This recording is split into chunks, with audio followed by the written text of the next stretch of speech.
Good morning, everyone. Good afternoon, everyone. Welcome to the special meeting of the Board of Public Works for today, Friday, June 19th, 2020, scheduled for 1:30 p.m. It is 1:37 p.m. It is Juneteenth all around this nation, and we are going to hear from our President Pro Tem, Commissioner Mike Davis, on that and the importance of Juneteenth in just a moment. The first thing we're going to do is send agenda item number 7, call that first because there's a 2 o'clock deadline to the clerk's office in the event that that is approved.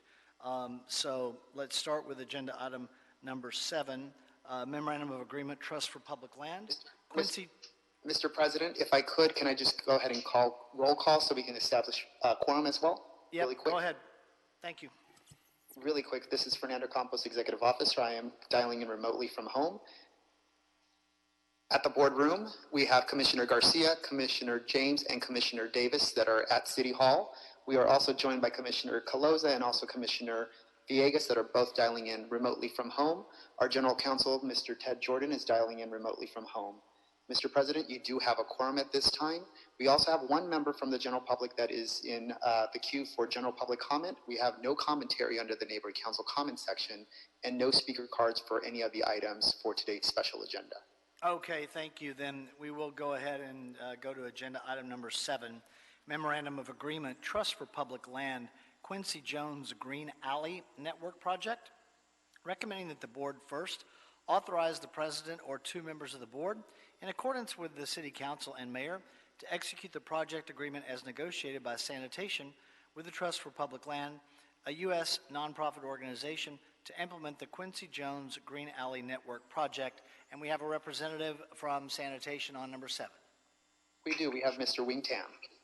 Hi, this is Wing Tam here from LA Sanitation. Good afternoon, Board President, Commissioners, City Attorney, and the Executive Officer. Thank you for listening to this item. As mentioned, this item is requesting the board to authorize the president to execute the MOA between Sanitation and TPL. Basically, the memorandum agreement or MOA is between LA Sanitation and TPL to implement the Quincy Jones project. And basically, it's a green alley located near 33rd Street and St. Peter's Street in South LA, and the budget is $2.56 million, and the schedule for construction completion is in the summer of 2022. And this basically project is a combination of multi-use project where we improve the alley with putting in high pavement signage, street planting, and public arts. In addition, we will be putting in stormwater BMP for water infiltration, water quality, and to deal with localized flooding. There will be permanent pavements, dry wells, and planters, trees, and vines, basically for this particular project. And that's summarized by summary of this particular project. Have any questions regarding this MOA? Thank you, Mr. Tam. Any questions from Commissioner Caloza? Yeah, just a quick question for me, but what is the 2 p.m. deadline today that we're trying to meet? Basically, the MOA needs to be executed by today, and the city clerk office closes at 2, and so we have to get it attested by 2 o'clock. And was there a reason why this wasn't brought to us earlier, if this was urgent? What happened was there was a number of factors that delayed it a little bit. One was negotiating, getting agreement with the state. One, that this project has money coming from the state, and the other is getting all the paperwork going through and get it through the system to be able to process it. Okay, I'm just going to follow up with you afterward, and you can just request a quick briefing on this. Okay. I don't want to take up any more time because I know you're on a rush. No problem. Thank you. And one question for Mr. Jordan regarding this item, just procedurally. There was I don't know if it was, a determination was made, Ted, I don't think there was, but there was an inquiry brought to the board as to whether or not the board should hear this. We determined that the board should hear it. My question for you, though, Mr. Jordan, is the board required to hear this? We did take a look at that. In my opinion, yes, the board's approval is required. There was a council action on it, but I think the council action should be properly interpreted as authorizing the board Okay, rather than taking it away from the board. The board continues to be the head of the department. got it. Thank you. I'm glad we got that cleared up. Commissioner Villegas, any questions? No, just big kudos to TPL, my former employer. All right, thank you. No questions in the hearing room. I'll make a motion that we adopt agenda item number 7, seconded by Commissioner Garcia. Any objection? We know objection in the hearing room. Any objection, Commissioner Villegas? None. Thank you. Commissioner Caloza? No objections, thank you. Thank you. Without objection, we'll adopt agenda item number 7, and without issue, we'll send number 7 forthwith. That's 1:43 p.m., Mr. Tam. The signature will be placed on the document and can be carried over to the clerk's office. Thank you. Thank you. Thank you to my colleagues as well. Dr. Davis, I reach out to you as Dr. Davis for this moment rather than Commissioner Davis, or as sometimes we like to call Dr. Davis for us, Professor Davis. Today is a very important holiday around the nation. I suspect that this time next year it will very likely be a statewide holiday and beyond. The governor has already made reference to that. I heard in a news report today. And looking at Executive Directive 27 from the mayor's office, I think that that's something that the city is going to certainly increase the public awareness of the Juneteenth holiday. Can you talk about this holiday that we're in today for a few moments before we continue? Sure, Mr. President. Thank you for the opportunity to give some brief remarks and a brief overview of Juneteenth. Juneteenth is representing 155 years of freedom of African Americans in this country, and in many ways we can describe the experience, the African American experience, as from slavery to freedom. And in fact, when we focus on Juneteenth, it reflects the decision made by the President of the United States, Abraham Lincoln, on January 1st, 1863, when he put forth the Emancipation Proclamation, which in and of itself was a document that said that African Americans should be free from the institution of slavery. And he gave many reasons as to why, among those, that it was in the best interest of the Union. And while we had Southern congressmen and senators who did not want it to happen, Lincoln clearly felt that not only was it humanitarian, but that he had to position himself in a way that was in the best interest of this country.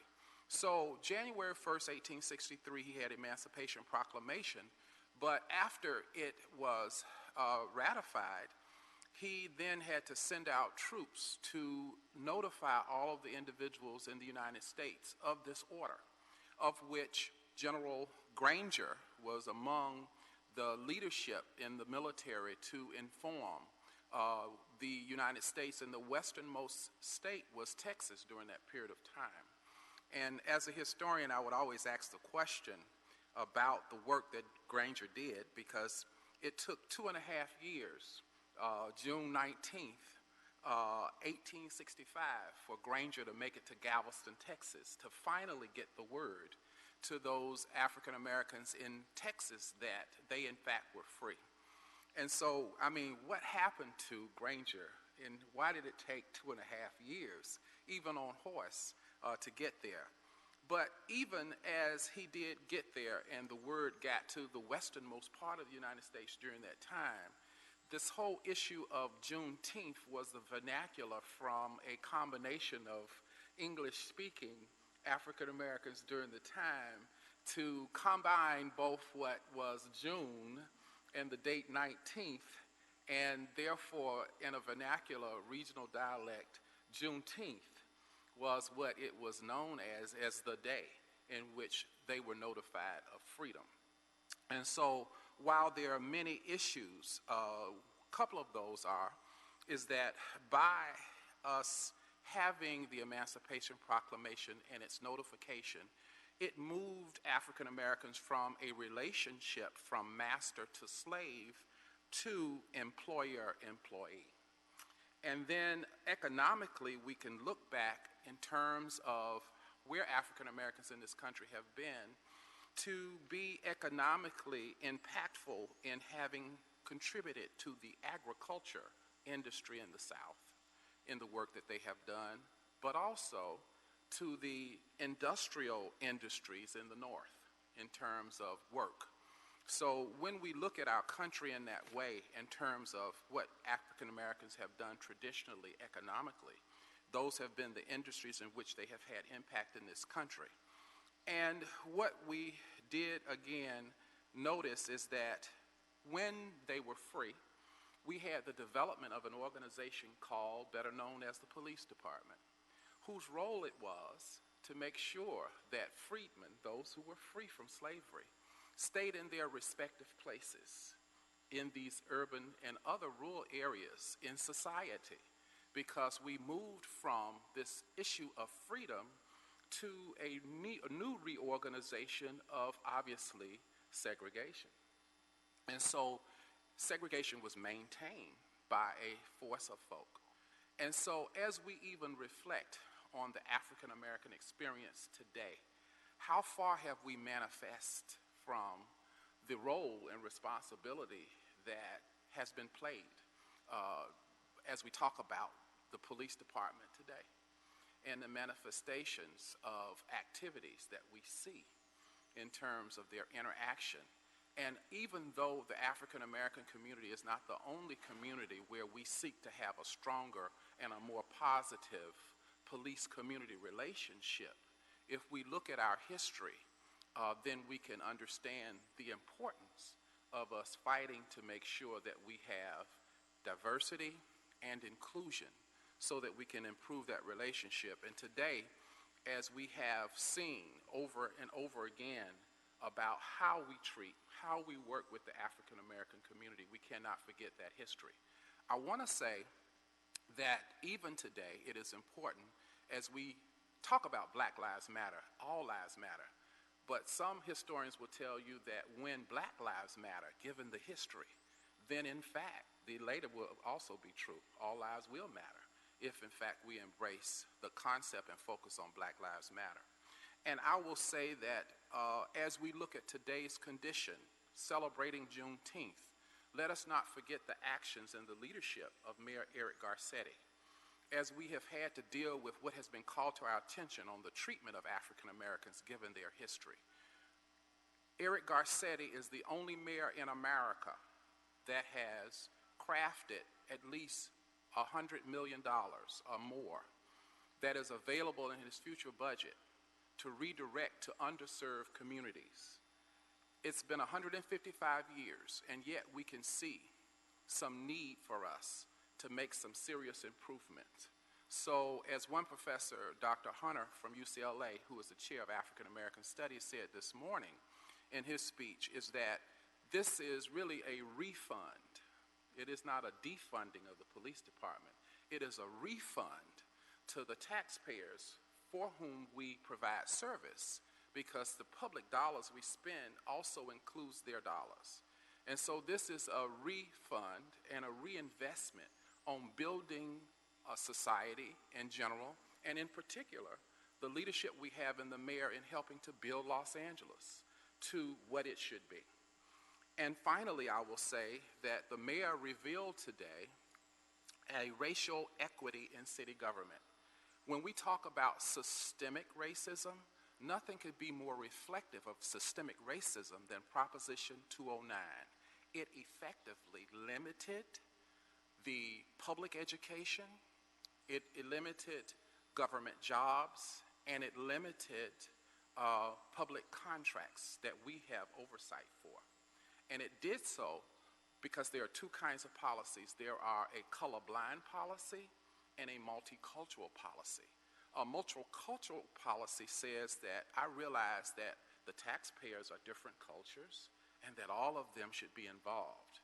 A colorblind policy says we're all the same. Everybody, one dress fits all, one suit fits all, and we're going to get the most qualified person. But the data tells us the truth. The data, it was 1996 when we passed Prop 209. And now after we have passed it, the data tells us, even if we look in public works, at contracting, we used to have 15% minorities that get work in contracting in the city of Los Angeles. Now we have approximately 6%, almost a 10% drop after the implementation of this so-called colorblind policy. 2-point-something% are Latinos, 2-point-something% are Asian Americans, and 0.6% of those who get contracts in public works in the city of Los Angeles happen to be African Americans, which means not even 1%. So while there were much more inclusion before 1996, during that time we had Tom Bradley as the mayor.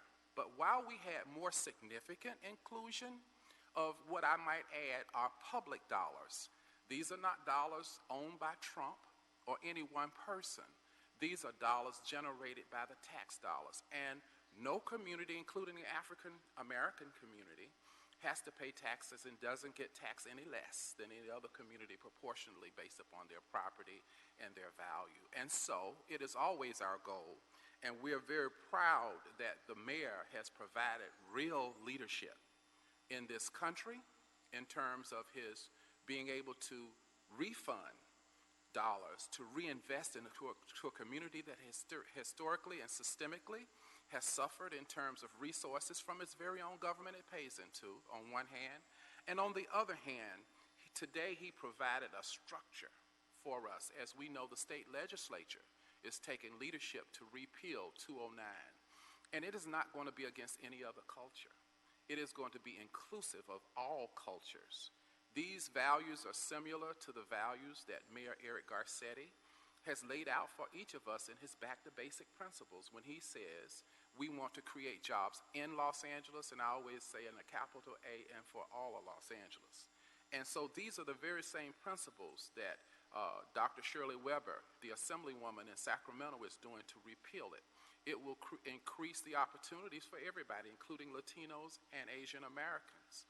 Some people are afraid that if we open it up, well, nobody should have more than certainly it is in the best interest that all are included. And it will certainly be fair that everybody is included. And so today we're proud of the racial equality in city government that the mayor announced this morning. It will provide a structure for us to have a racial equity officer for each department in the city of Los Angeles, a racial equity task force, and a racial equity plan.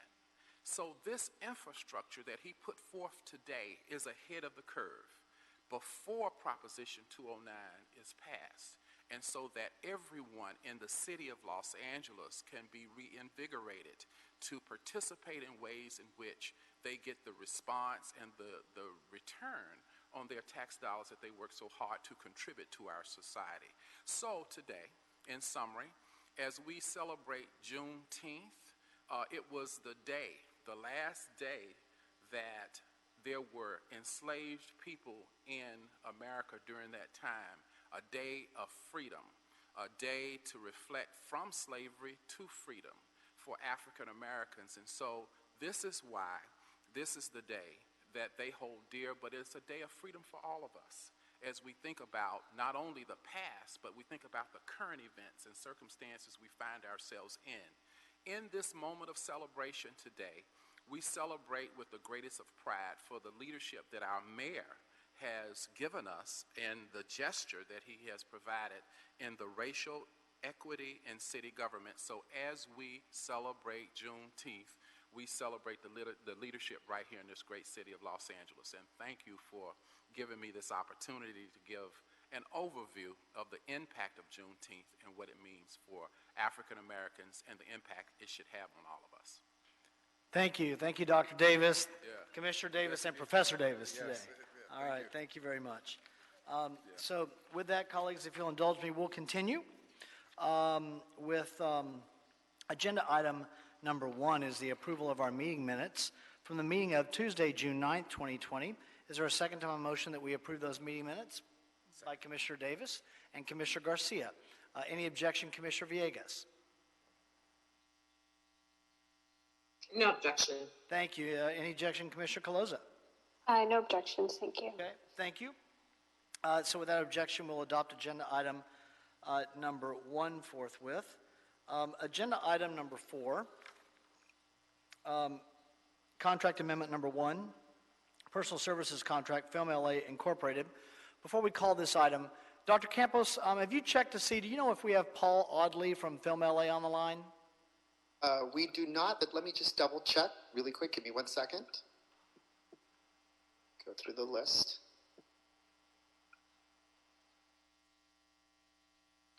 No, I do not see him on the line, and no one has called in using a landline phone.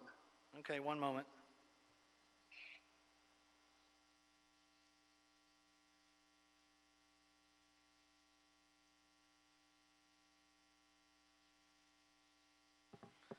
Okay, let's go ahead because I received word that he wanted to be available if there were any questions. Let's go to agenda item number 3, Council District 3, Contract Amendment, Los Angeles Conservation Corps, recommending the board authorize the Office of Community Beautification to execute a contract amendment with the Los Angeles Conservation Corps in the amount of $800,000 to fund the West San Fernando Valley Clean and Green Project, and secondly, authorize the president or 2 members of the Board of Public Works to execute the contract amendment after approval as to form has been obtained by the city attorney.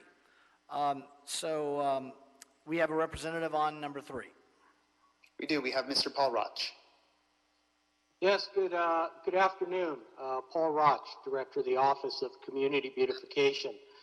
Today we're requesting once again board authority to amend an existing contract with the Los Angeles Conservation Corps to supplement the regular Clean and Green Youth Program with the Valley-based Clean and Green Program.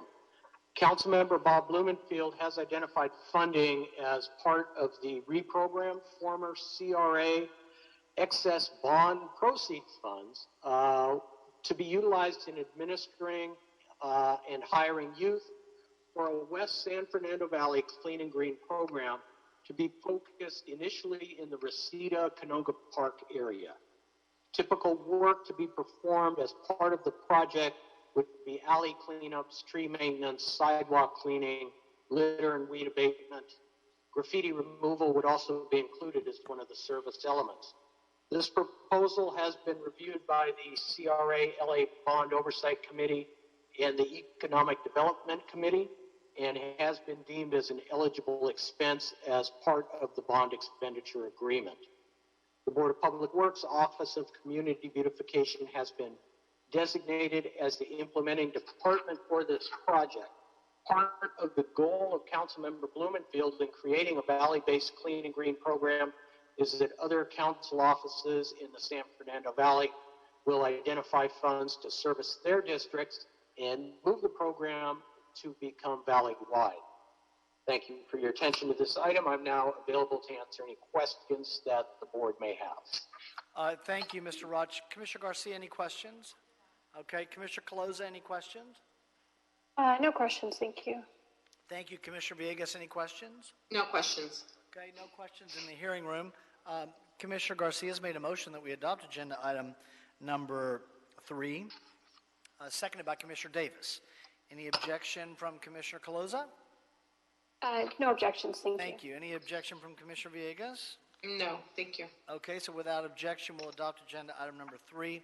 We can send number 3 forthwith. That's subject to amendment, Dr. Campos, isn't it, for the mayoral approval?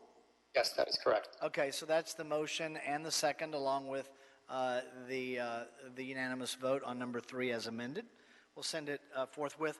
Dr. Campos, I did receive word that Mr. Audley is on a line. It's called Metro Line. He can hear us.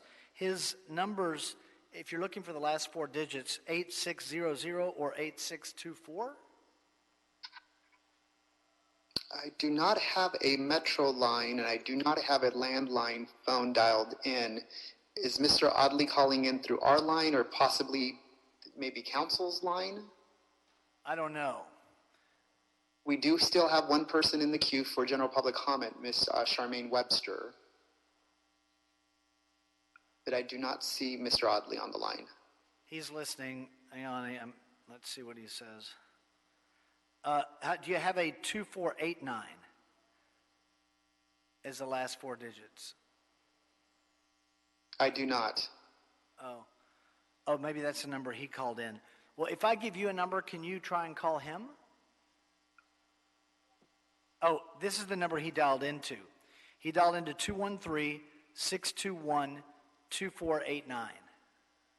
That's not the right number. That's the general council phone number. Oh, you can just okay. listen to the meeting. Oh, he's just listening. They're calling through our meeting. Oh, he's not in the meeting then. Okay. Council audio. So, yeah, the members of the public that would like to make public comments or be heard through the Board of Public Works, they would have to call in through area code 669.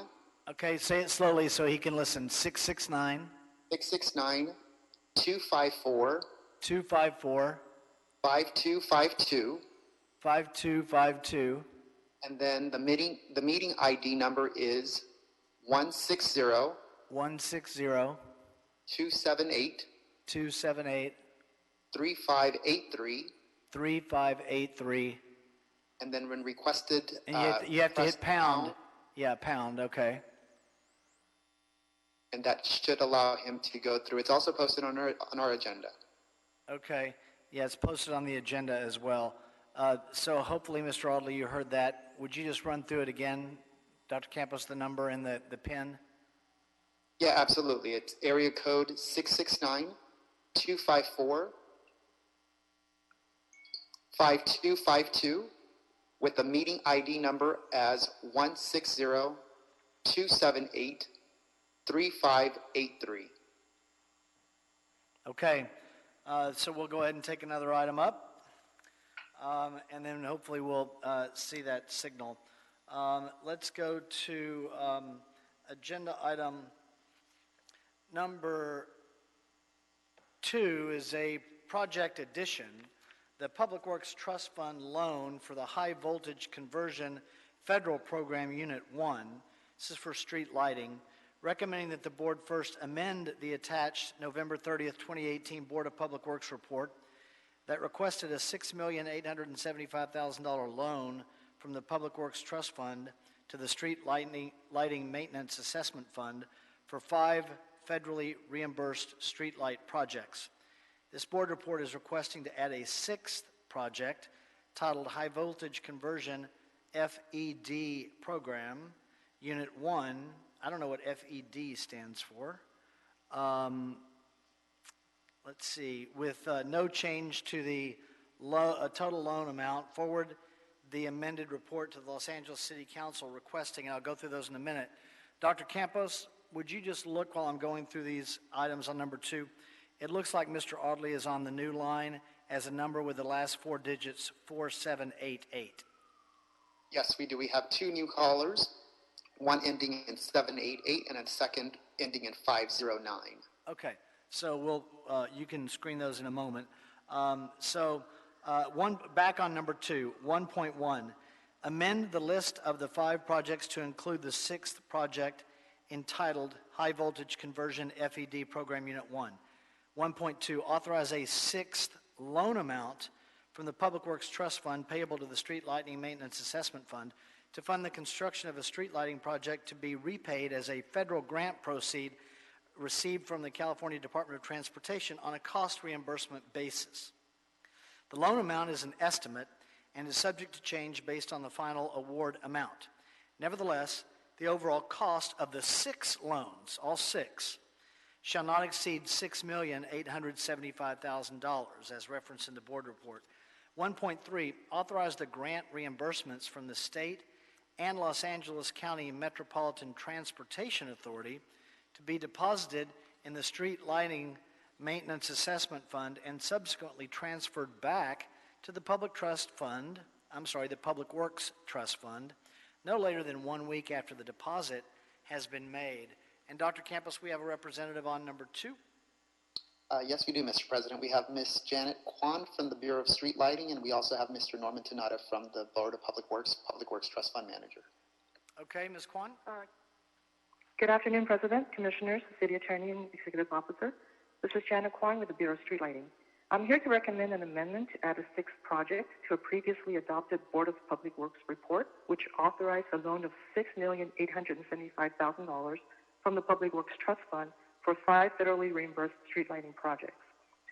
For one of the 5 projects on the previous report, the Bureau of Street Lighting was able to identify another source of funding to help fund a portion of the project.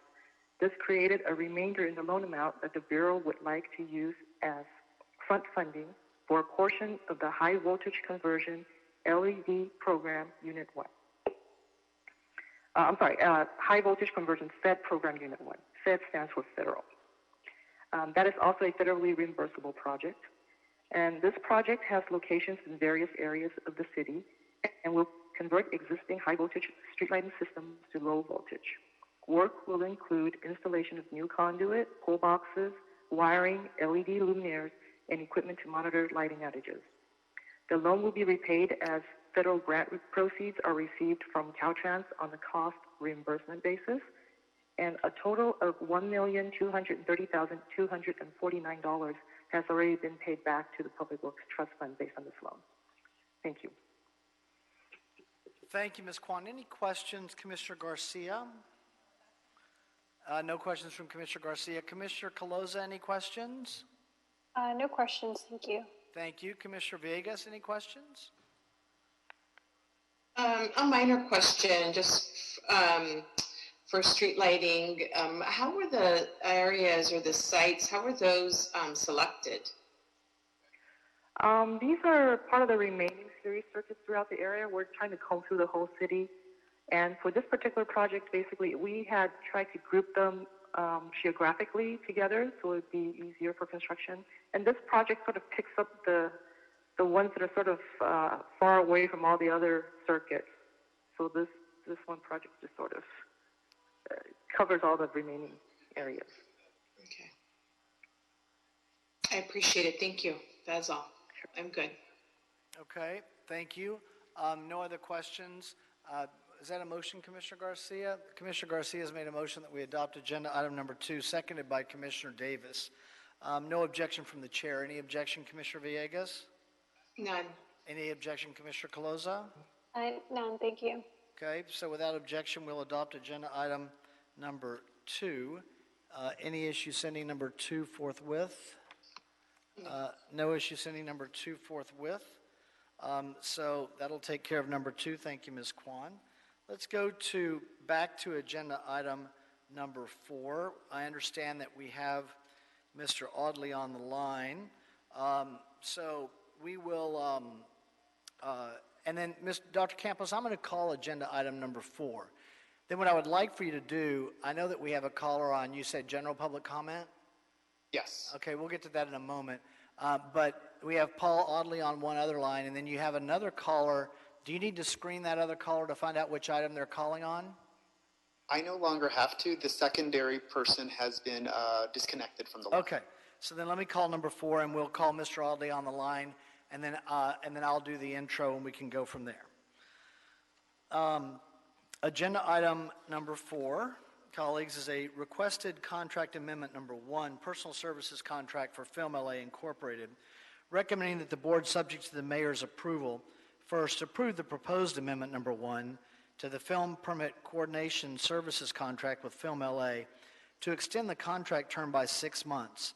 That's from July 1st, 2020 through December 31, 2020. Secondly, authorize the president or 2 members of the board to execute the contract amendment number 1.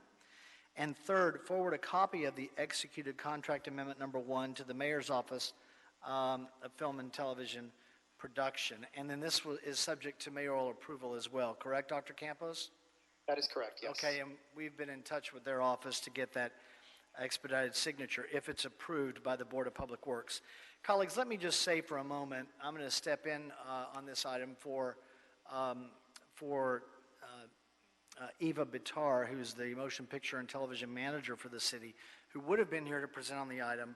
However, she's had a death in the family. So this item is the Film LA contract.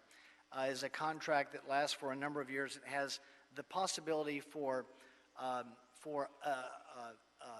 extensions, if you will, in 5-year intervals. And so the next renewal, I should say is a better word, a renewal of the contract for 5-year intervals. The next renewal, and I believe, and Mr. Audley can confirm, I believe that this is the final 5-year renewal on the contract. Is that correct, Dr. Campos? I believe so, yes. Yes. Mr. Audley, is that square with your understanding as well on the existing contract? With the city of LA, we actually have 4 5-year potential. This is the third. Okay, the third of 4. Yes. Okay, so there would be one more after this one. And what we're requesting is, it's not, I know it appears that we're literally at the doorstep here. There was a planned negotiation of the renewal that was starting to take place in February into March in anticipation of the June 30th deadline. Then COVID hit. Obviously, when the COVID crisis hit, the negotiations ceased completely.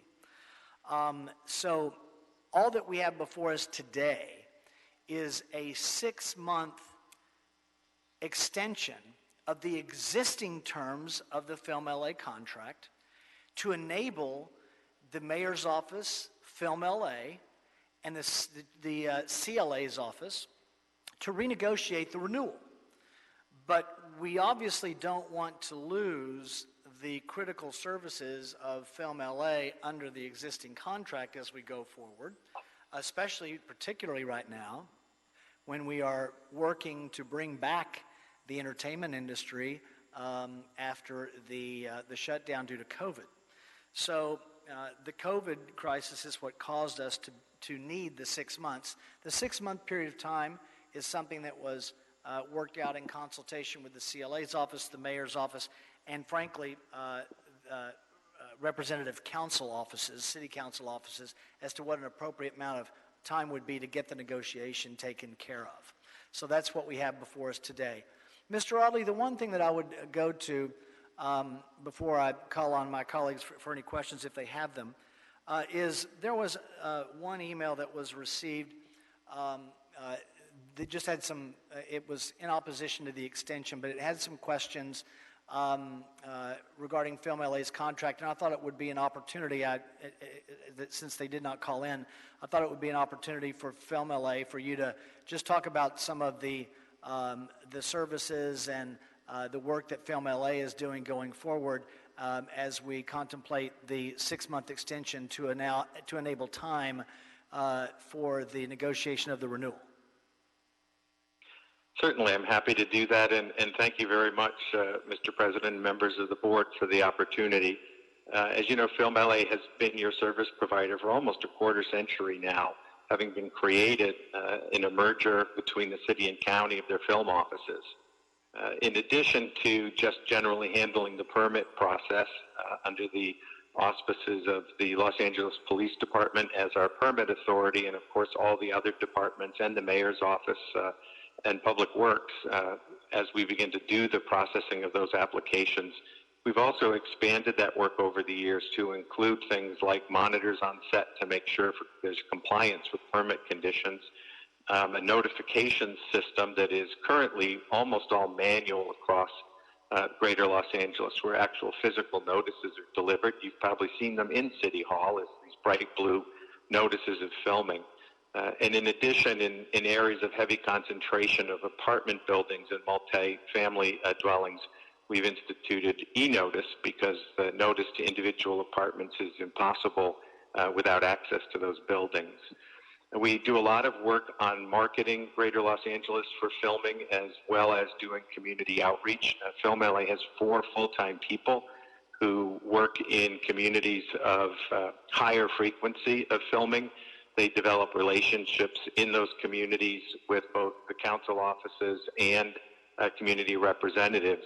And currently their list of communications are several hundred people throughout the region that we communicate with.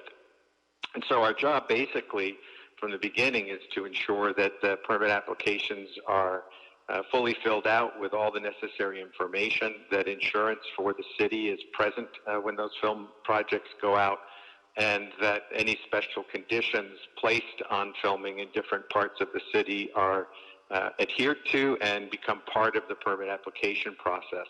We then use communication methods that are all electronic to various city departments that are affected by that film permit for approvals, and then finally the Los Angeles Police Department will review and approve the permit for release to the community. Great, thank you. And I would just mention two more things. One regarding Film LA services. I think, Paul, that Film LA is now, well, I know this. Film LA is recognized as a national leader in a number of things, but in particular regarding your data and the reports that you put out. The national media rely on Film LA reports, the entertainment media, the more mainstream media, when reporting on all kinds of issues and data that relates to the entertainment industry really across the board, even particularly during this COVID crisis. So I want to thank you and your team for that. I should also mention for the board as well that at a meeting held, a city council committee meeting of the Health, Education, Neighborhoods, Parks, Arts, and River Committee, the council did pass a motion 3-0 that authorizing Public Works to take the additional 6 months up until the end of December 2020 to negotiate a possible renewal of the contract. So there is council action on that as well from the committee. Any questions? I don't see any questions in the hearing room. Commissioner Villegas, any questions? No, you explained it really well. I appreciate it. Thank you. Thank you. Commissioner Caloza, any questions? No questions, thank you. Okay, thank you. Then I'll make a motion that we adopt agenda item number 4 with a second from Commissioners Garcia and Davis, as well as Commissioner Villegas. Any objection, Commissioner Caloza? No objections. Okay, thank you. So, thank you, Mr. Audley. Without objection, the extension will be approved by the Board of Public Works, which we will send back forthwith. This is subject to mayoral approval. Dr. Campos, I think you've seen the email correspondence I sent over regarding the expedited mayoral approval on this item and the response back from the Mayor's Office of Budget and Innovation. Do you need anything else from us on item number 4, Dr. Campos? I do Commissioner not. James, I'm sorry to interrupt.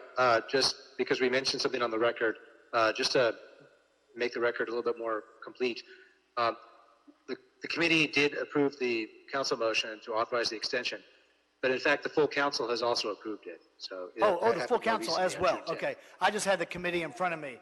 Yeah, thank you for that, Ted. Yeah, I assume that was the case, but you had it. Go ahead. Go ahead, Dr. Campos. Just going to mention the caller ending in 509 has dialed back in. I'm not sure if you'd like to take that call. I know the motion has already carried. Well, we've taken the vote already, so you can leave that caller on, and we'll call them during general public comment. Perfect. Okay, if they wanted to talk about this item. If they want to talk about another item, we'll find that out. All right, so thank you. Let's go. So, Dr. Campos, do you need anything else for us on number 4? I do not. I'm good. Okay. Let's go to agenda item number 5, which is a contract award, Council District 11, Perimeter Security Group, LLC, Venice Beach Oceanfront Walk, Crash Ramps, and Bollards Project, recommending that the board first waive the date irregularity on the signature sheet and affidavit pages 1 through 4 of the bid submitted by Perimeter Security Group, LLC, and accept Perimeter's bid proposal. It's agenda transmittal number 1. Secondly, declare Perimeter the first low bidder to be the lowest responsible bidder and award Perimeter a contract for the Venice Beach Oceanfront Crash Ramps and Bollard project for $2,904,966. And third, authorize the president or 2 members of the board to execute the contract after approval as to form has been obtained from the city attorney. Dr. Campos, we have a representative on number 5. We do, Mr. Steve Shen. Mr. Chen on number 5.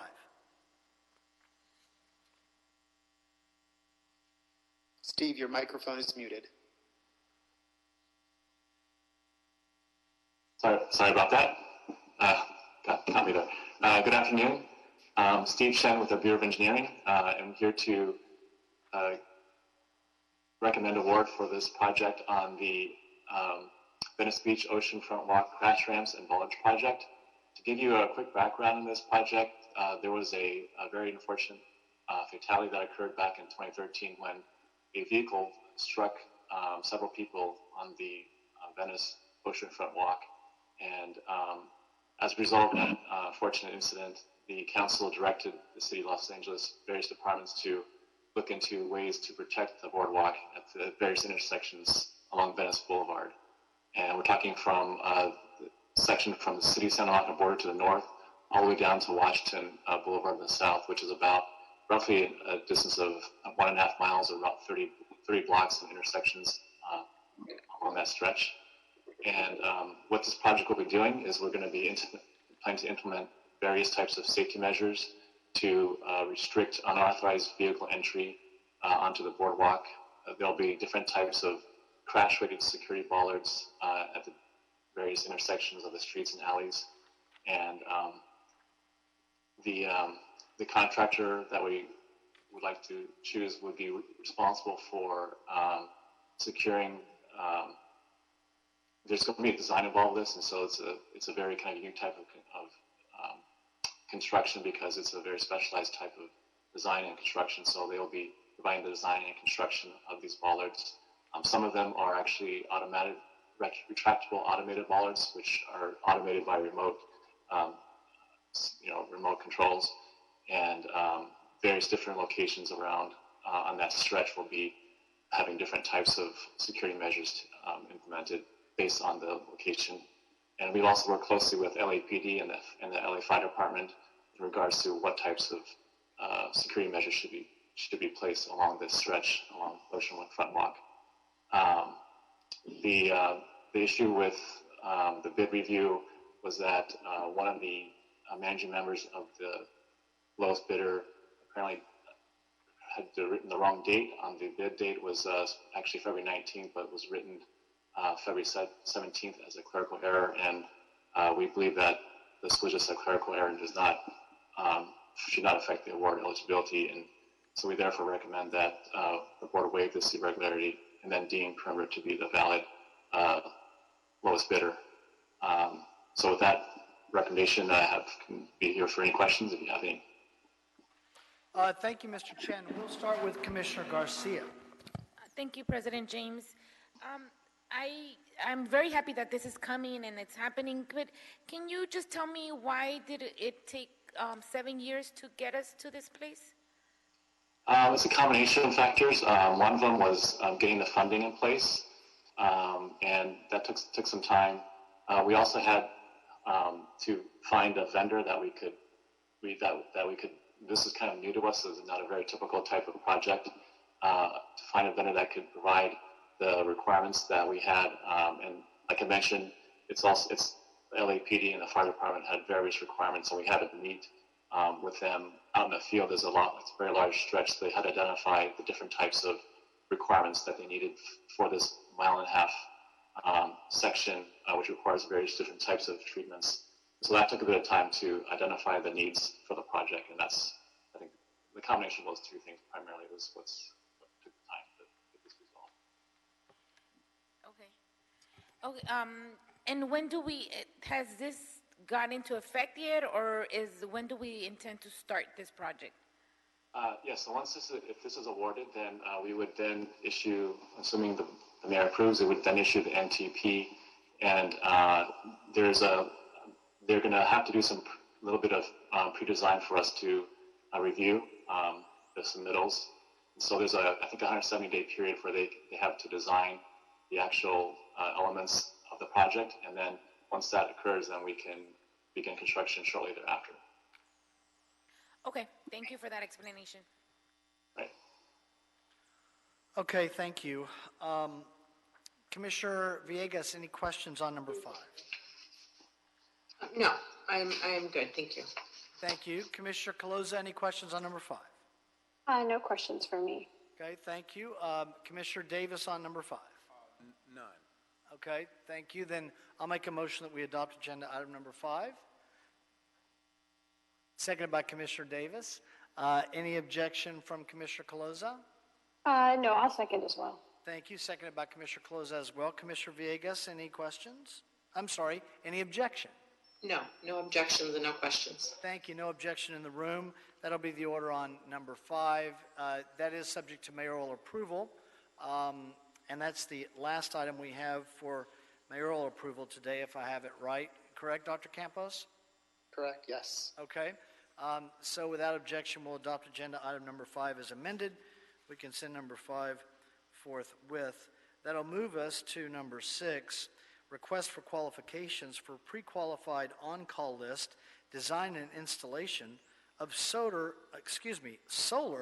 photovoltaic and energy storage facilities, recommending that the board issue a request for qualifications and recommend a list of pre-qualified design build contractors for the design and installation of solar photovoltaic and energy storage facilities for city facilities. And Dr. Campos, do we have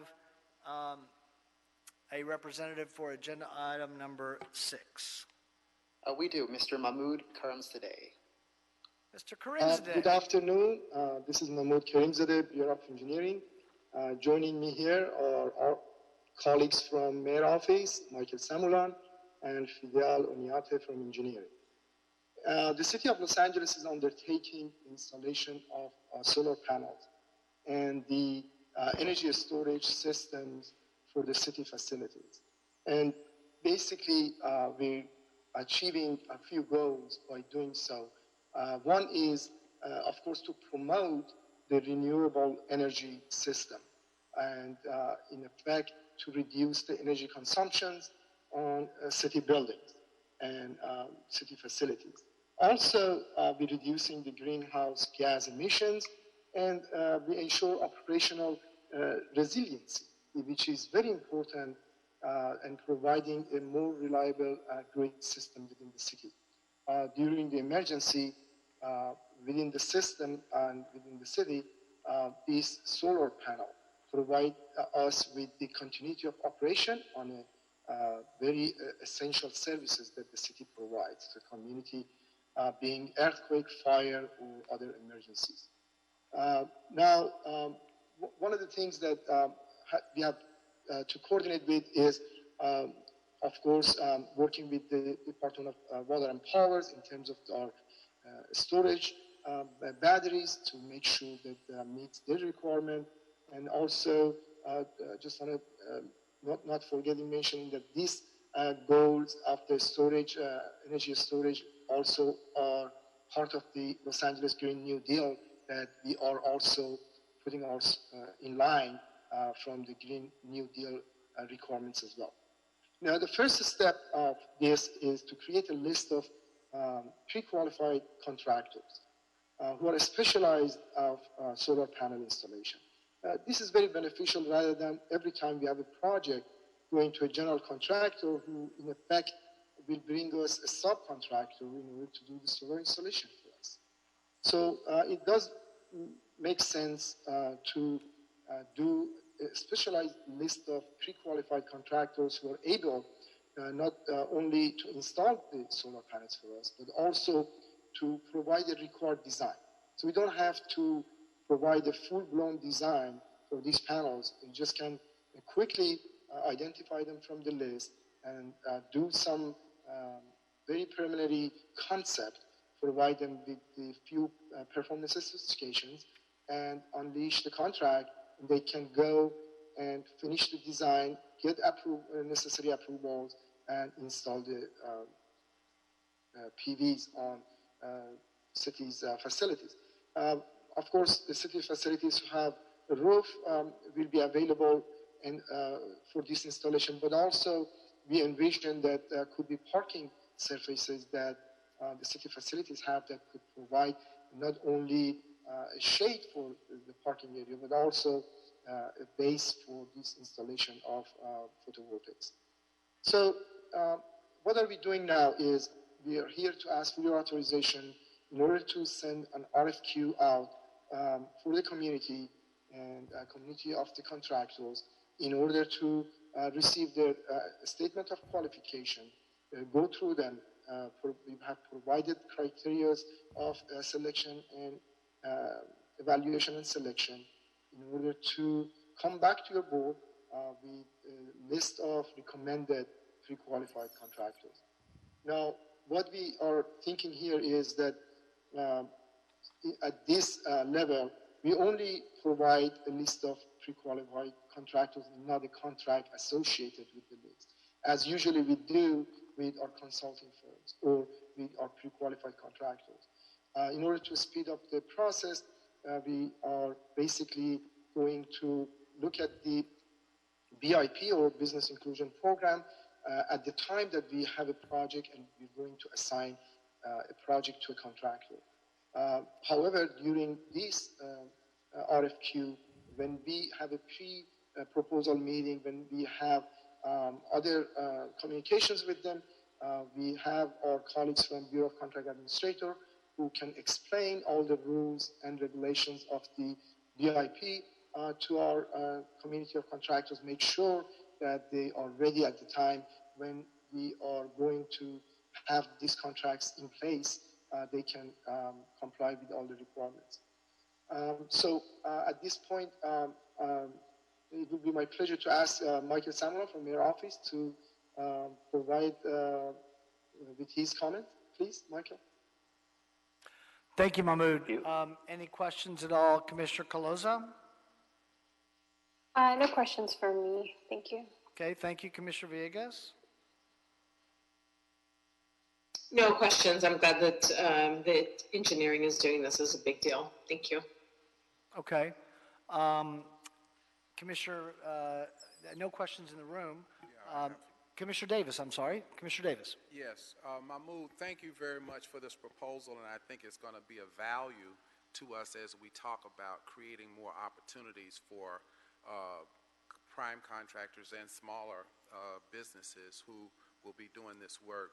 And I do understand from the motion that there's no BIP required at this phase of it because we're just doing requests for qualifications, and I understand that when it gets down to requests for proposals, I guess that's when we will begin to expect some plans as it relates to reaching out for BIP at that time. I wanted to ask the question about the pre-qualified contractors. How will we reach out there? And my reason for asking the question is to make sure, even at that level, that we reach out in ways in which, if there happen to be pre-qualified contractors from various communities, that we reach out and include those in the pre-qualified list as well, as we know that once it gets down to proposal stage, that we will be seeking to achieve that diversity, if you will, but that we would try to make the very effort from the beginning for the pre-qualified list as well. What measures are we doing in our outreach as we talk about this RFQ? Thank you, Commissioner Davis. Maybe this is the best time to ask my colleague, Michael Samuel, who has been basically the brain behind all this work. Without his participation, we wouldn't be as thorough as we are today. Maybe that's the best time to ask him to comment on this. Please, Michael. Sure. Thank you, Mahmoud, and the flattery as usual. Well deserved, David, well deserved. Commissioners, thank you. Commissioner Davis, we have been working through BCA and with the Bureau of Engineering to work with Meriwether on two pre-bid workshops, so that we can make sure we're reaching out to as many local and diverse set of stakeholders as we move forward with this process of creating a list, and we're really excited about that. So there's going to be these two workshops where all of the things that sometimes get people stuck will hopefully be sort of dealt with. So, registering for BAVIN and then the other things, certifications that are required at that time, will walk people through that. And Meriwether is going to be a resource that allows people to continue to call them. So even after the workshops, they can be in touch. They can learn, okay, I'm having trouble with this, or I'm having trouble with that, and they'll be able to go ahead and get the help they need. I would also like to say that through the work that we've been doing to put this RFQ together, and special tip of the hat to Fidel Onyate, who really has been handling this wonderfully. We've tried to streamline the RFQ itself as much as possible, and I'll make a note to the whole commission on that. There are frequently, and this is, I think, where my involvement has come to play. I approached the RFQ as a human and looked at it and said, boy, what am I having trouble with as I begin to read through this? And, step by step, and this wasn't put together over a few days or a week. We've been working on this for months. We have gone down to things such as font, spacing, opening pages up, things like that, but of course also as relates to, the actual content of the RFQ itself. We've really tried to take out jargon, take out city speak, things of that nature, and make it approachable for contractors.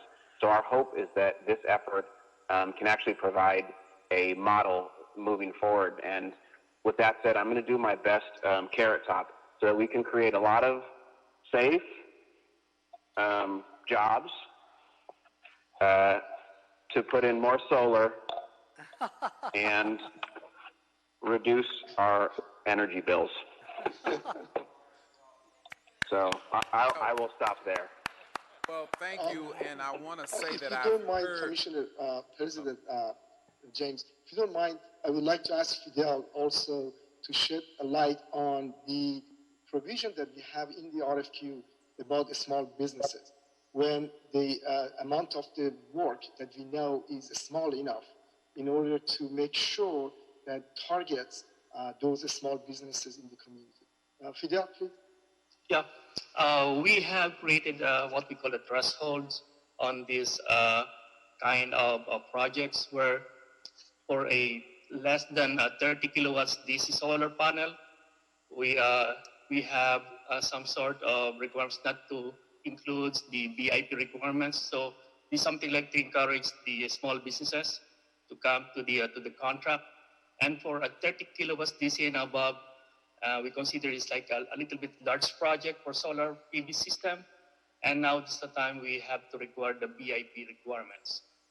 And in addition to that, of course, I think Michael mentioned earlier that we will also have an outreach workshop sometime in July 9 in the morning where we have Meriwether and Williams to gather all interested contractors to be part of this kind of workshop where we like to mention to them that even your small companies or small businesses can join to this particular kind of projects. Great. Well, thank you. I've heard a lot of good things about Meriwether. And, of course, the proof of the pudding is in the eating. This is, I think, a good project and an opportunity for us to reach to places that we've never reached from the very beginning. And I hope that we will be able to achieve a project demonstrating excellence given the time that we're in. This appears to me to be one such project where we can do some of the things that we oftentimes are not able to do because of the level of certification and qualification that exists in a certain subspecialty area. But rather, I think that this is an area where we probably will be able to include in ways in which we've never been able to have done before. And I'm encouraged with at least your plan and the people that you have chosen to work with. So thank you for that. Sure. Thank you. Thank you, Commissioner Davis. Commissioner Caloza.